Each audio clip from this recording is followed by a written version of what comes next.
I'm surprised you have that opinion. Because on August 8th, I have brought the rubble of documents that we accounted for.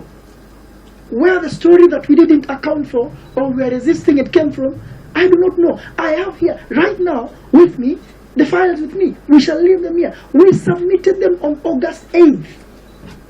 And so we have no problem accounting for our monies at all. We've never had that problem. And then when we applied for Starlet's funding, Honorable Member, we were later on, this week when I made noise and you said that towing to him, is when we were told one of the reasons why you're not being given Starlet's money is because you have not accounted for 244 million. Our belief is that the fund is not structured badly.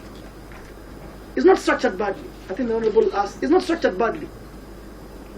If the fund administrator, Ambassador Kaberia, wanted to do the job, if he was equal to the task, if he was forthright in telling us what is wrong, then we wouldn't have this.